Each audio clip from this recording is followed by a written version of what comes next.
You all must have been preparing very hard since last few months. But the next 30 days is about finishing stronger. Just imagine a race and it's a last lap. You don't slow down. Rather, you push yourself to give your best. So, in this video, I would be telling you the last 30 days checklist जो आपको बहुत अच्छे से देखना है कि कहीं कुछ मिसिंग तो नहीं है. अगर मिसिंग है तो आप प्लीज उसको इनकॉर्पोरेट कर लें. I am sure many of you would have already that in your list everything covered, but नहीं है तो जरूर कर लें. तो अगले 5-7 मिनट इस वीडियो को जरूर देखें. It will give you lot of clarity के कहीं प्रिपरेशन में कोई गैप तो नहीं है. आगे जाने से पहले मैं जल्दी से आपको एक फ्री गाइड बुक के बारे में बताना चाहूँगा. आरबीआई मैनेजर की फ्री गाइड बुक है.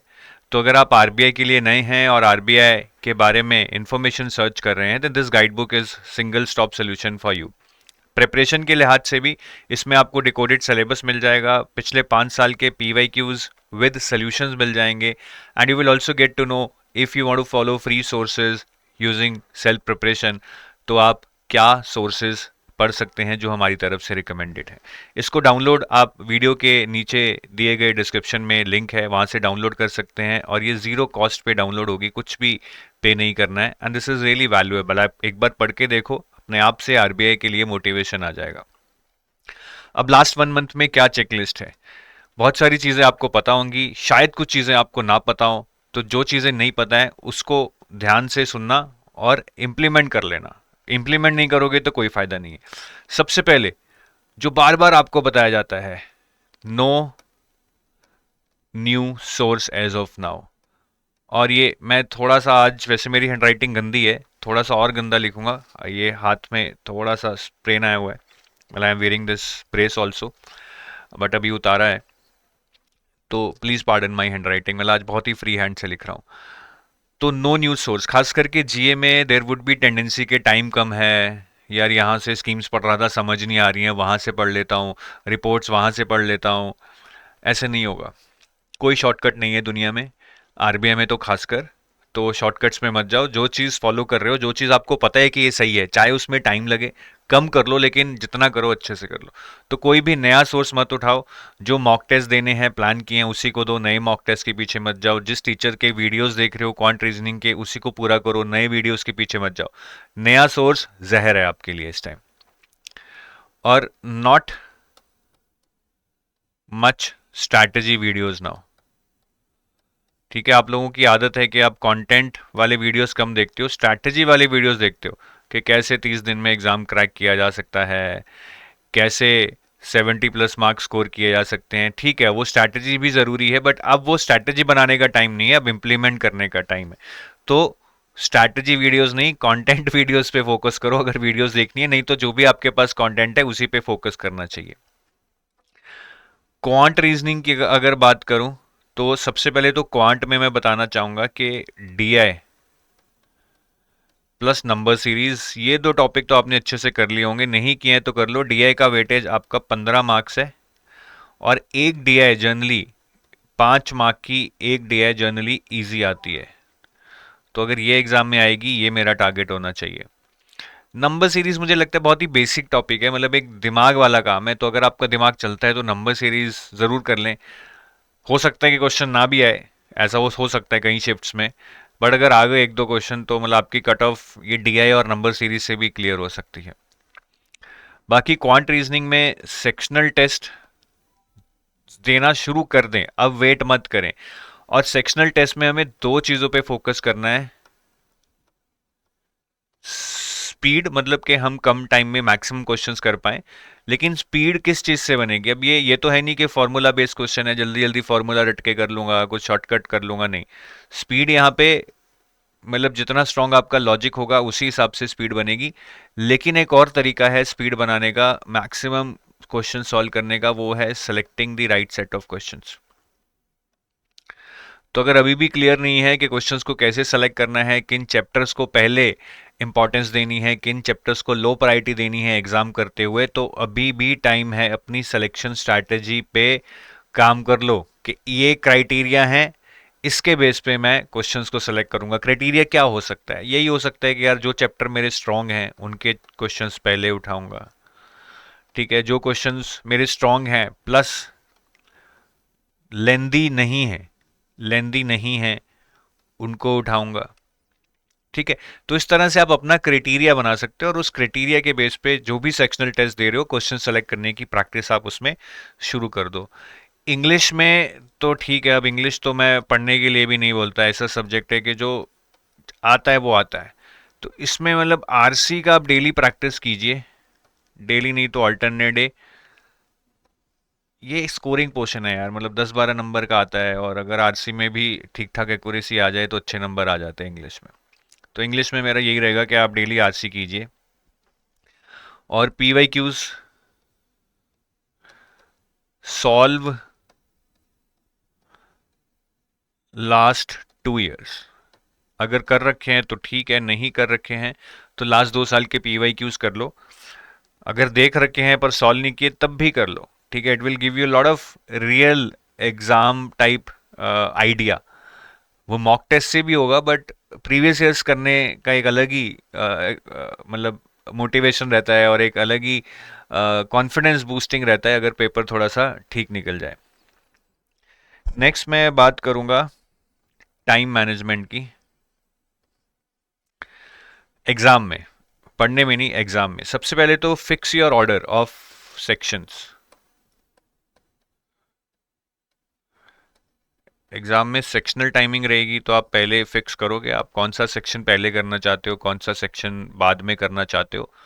और ये आपको एग्जाम में जाके एक्सपेरिमेंट नहीं करना है, जो भी आप स्ट्रैटेजी बना रहे हो उसको 1-2 में लगाओ, सही लगती है तो उसी उसी को करो, नहीं तो चेंज करो, बट जो भी फाइनल स्ट्रैटेजी होगी उसको कम से कम 5 फाइनल मार्क्स में लगाकर ही एग्जाम में जाओ, एग्जाम में एक्सपेरिमेंट नहीं करना है। ठीक है, इसके बहुत सारे ऑर्डर हो सकते हैं। किसी को लगता है कि यार क्वांट बाद में करूंगा क्योंकि थोड़ा सा ज़्यादा दिमाग लगता है, किसी को लगता है पहले फ्रेश हूँ क्वांट करूंगा, लास्ट में जीए करूंगा क्योंकि थका हुआ होता हूँ, जीए में ज़्यादा दिमाग नहीं चलेगा। तो आपकी खुद की जो भी स्ट्रैटेजी है वो आप देखो, but fix a certain order in which you want to attempt the sections, and within a section fix how you want to iterate. अब काफी लोग होते हैं कि वो एक सीक्वेंस में क्वेश्चंस करते हैं, काफी लोग होते हैं जो पहले आसान आसान क्वेश्चंस खासकर जीए में वन लाइनर करेंगे, फिर थोड़े से मॉडरेट लेंथ वाले क्वेश्चंस करेंगे, लास्ट में लेंथी क्वेश्चंस करेंगे। ठीक है, तो how do you want to iterate, ये आपको डिसाइड करना है, सीक्वेंस में करना है या आइटरेशंस में करना है। आइटरेशंस में करना है तो मार्क फॉर लेटर रिव्यू को कैसे यूज करना है, ये सारी चीजें आपको आनी चाहिए। ये प्रैक्टिस है, ये पढ़ाई नहीं है, ये प्रैक्टिस है कि आप उस 2 घंटे में कैसे अपना स्कोर मैक्सिमाइज कर सकते हैं। ये बहुत जरूरी है। बहुत सारे लोग पढ़ के बहुत जाते हैं, बट एग्जाम में क्योंकि टाइम मैनेजमेंट नहीं होता, आइट्रेशन की ज़्यादा प्रैक्टिस नहीं होती है, टाइम मैनेजमेंट पे ज़्यादा फोकस किया नहीं होता है, फिर वो थोड़ा सा सब कुछ होते आते हुए भी अपना बेस्ट नहीं दे पाते हैं। फिर तीसरी चीज़ बेटा अपनी हेल्थ और रूटीन, इस पे थोड़ा फोकस करो। ठीक है, रूटीन मतलब अपना स्लीप साइकिल अलाइन करो एग्ज़ाम के साथ। अभी क्या होता है ना, काफ़ी लोग रात रात को पढ़ रहे हैं, 2-2 बजे तक, 3-3 बजे तक, सुबह 9 बजे एग्ज़ाम अगर आपका आ गया तो मुश्किल होगी। तो स्लीप साइकिल अलाइन करो। अभी नहीं तो लास्ट के 2 हफ्ते जब रह जाएंगे तब तो बिल्कुल आपको स्लीप साइकिल अलाइन करना पड़ेगा कि अगर मैं सुबह 8 बजे उठना चाहता हूँ तो मैं 11 बजे सो जाऊँ, 12 बजे सो जाऊँ, या सुबह 7 बजे उठना चाहता हूँ तो 11 बजे सो जाऊँ। ये नहीं कि एग्ज़ाम वाले दिन जल्दी सो जाऊँगा फिर जल्दी उठ जाऊँगा, वो स्लीप साइकिल चेंज करना बड़ा मुश्किल होता है। फिर एग्ज़ाम वाले दिन जब जल्दी सोओगे ना, नींद ही नहीं आएगी। तो हमें स्लीप साइकिल को अभी अलाइन करना शुरू कर देना है, अभी नहीं तो 2 हफ्ते चलो और लगा लो, लेकिन 1-2 अक्टूबर के बाद you should align your sleep cycle with something जो आप एग्जाम डे पे करने वाले हो। एग्जाम से मतलब एक रात पहले आप शेड्यूल फॉलो करने वाले हो। और हेल्थ पे बहुत ज़्यादा फोकस करो। अभी सीजन भी चेंज हो रहा है, don't want you to catch any cough और कोल्ड, और that would be worst thing जो इस समय हो सकती है। So keep yourself fit. बाहर का ईट हेल्दी फूड, बाहर का मत खाओ, ठंडा गर्म मत करो, है ना। और थोड़ा सा एक कामनेस कंपोजर के लिए वॉक या कुछ डेली 15 मिनट भी यार एक्सरसाइज कर लोगे ना, थोड़ा सा एक मेंटल रिलीफ मिलेगा। कंपोजर आपका बना रहेगा। नहीं तो एग्ज़ाम से पहले थोड़ा सा ऐसा हो जाता है कि यार वो बॉडी फिट नहीं है या गुड फील नहीं आ रहा है, तो एग्ज़ाम में बेस्ट नहीं दे पाते कई बार। बाकी मॉक टेस्ट बहुत इंपॉर्टेंट होते हैं लास्ट टाइम पे। तो मॉक टेस्ट स्ट्रैटेजी क्या होनी चाहिए? देखिए, सबसे पहले पहले तो मॉक टेस्ट में मैं बहुत बार बोल चुका हूँ, accuracy not the number of attempts should be something. ठीक है, मैं 90 क्वेश्चंस भी कर रहा हूँ 80% से या फिर 85% से, I think that would give me a very good chance to get through. तो एक्यूरेसी पे फोकस करना है, अपने स्ट्रॉन्ग वीक एरियाज को पहचानना है, उसी के हिसाब से स्ट्रैटेजी बनेगी ना कि पहले कौन से क्वेश्चंस करने हैं, कौन से छोड़ने हैं। ये सारा कुछ आपको अपनी स्ट्रेंथ और वीक एरिया से ही पता लगेगा, नहीं तो आप फिर कंफ्यूजन में ही रहोगे। और अटेम्प्ट स्ट्रैटेजी तो मैं बता ही चुका हूँ कि किस तरह से आइटरेट करना है between the sections and within a section, वो आप ज़रूर बना लें। क्वेश्चंस को कैसे सेलेक्ट करना है, कैसे छोड़ना है, कैसे आइटरेट करना है, सीक्वेंस में करना है, इजी वंस को पहले करना है, वो सब आपको डिसाइड करना है, एक्सपेरिमेंट नहीं करना। और एक्यूरेसी जो बनेगी वो प्रैक्टिस से बनेगी। तो सेक्शनल टेस्ट और चैप्टर वाइज एमसीक्यूज बहुत सारे करो, बाकी मॉक टेस्ट को स्प्रेड करो। अभी आपकी पूरी तैयारी नहीं होगी, don't try to give too many mock test because उसका फिर फायदा नहीं होगा। मॉक टेस्ट का पर्पज होता है इवैल्यूएशन। तो आई थिंक अभी 4 वीक्स हैं, फर्स्ट वीक में 1 मॉक दो, सेकेंड वीक में 2 दो,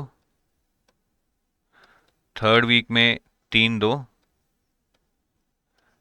एंड फोर्थ वीक में 4 दो। तो हमने एक तरह से अरिथमेटिक प्रोग्रेशन बना दिया है विद अ डिफरेंस ऑफ 1। इससे क्या होगा कि जैसे जैसे आपकी तैयारी बढ़ती जाएगी आप नंबर ऑफ मॉक्स बढ़ाते जाएंगे, because the purpose of mocks is to evaluate yourself. Obviously you will analyse and try to define a strategy for your self.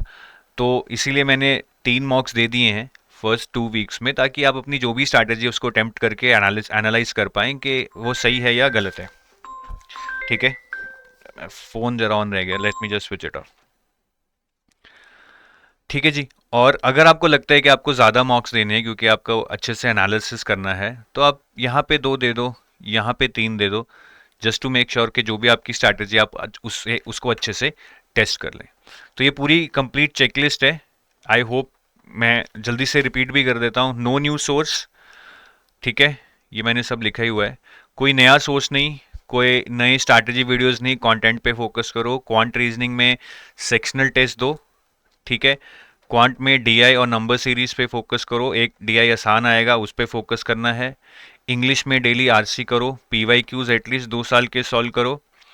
Time management में how to attempt the order of sections and within a sections how do you want to iterate based upon your strong areas, weak areas, based upon the length of questions. ये सारा आपको decide करना है, implement करके देखना है और उसको फिक्स करना है कि यही स्ट्रैटेजी मैं फॉलो करने वाला हूँ। स्लीप साइकिल अलाइन करो, हेल्दी फूड खाओ, इस टाइम बीमार नहीं हो सकते हैं। थोड़ा सा कंपोजर रखने के लिए वॉक या एक्सरसाइज डेली करते रहो 10-10 मिनट सुबह शाम। मॉक टेस्ट एक्यूरेसी पे फोकस करना है। First second third fourth week जो भी अभी 4 वीक बचे हैं उसमें फर्स्ट में 1 मॉक टेस्ट, सेकंड में 2 मॉक टेस्ट, थर्ड में 3 मॉक टेस्ट और फोर्थ वीक में 4 मॉक टेस्ट, मतलब टोटल 10 मॉक टेस्ट हमें देने हैं।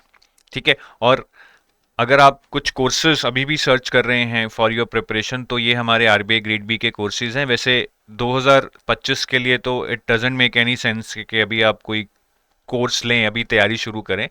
बट कई बार होता है कि हाँ, काफ़ी तैयारी कर ली है, जस्ट वांट अ वैलिडेशन, तो आप ये क्रैश कोर्स ज्वाइन कर सकते हैं जो ऑलरेडी 9 सितंबर से शुरू हो चुका है। 16 अक्टूबर तक क्लासेस हैं। डेली 2 क्लासेस चल रही हैं, सुबह शाम 3-3 घंटे की। इसमें फ्लैट प्राइस 5500 चल रहा है।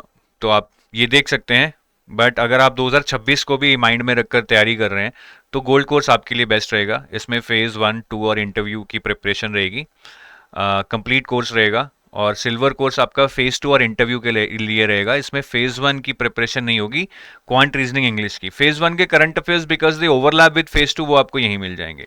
बाकी अगर आप मल्टीपल एग्जाम्स की तैयारी करना चाहते हैं, अभी इफ्स का एग्ज़ाम भी चल रहा है, ठीक है, नबार्ड आने वाला है, इरडाई आने वाला है, तो काफ़ी एग्जाम्स ऑन दी एनविल भी हैं। अगर आप कॉम्बो लेना चाहते हैं आरबीआई इरडाई, आरबीआई नबार्ड, या आरबीआई नाबार्ड है, तो वो भी अवेलेबल है यहाँ पे, आप कॉम्बो कोर्सेज में भी एनरोल कर सकते हैं. So take your leave, thank you, have a nice day, bye bye.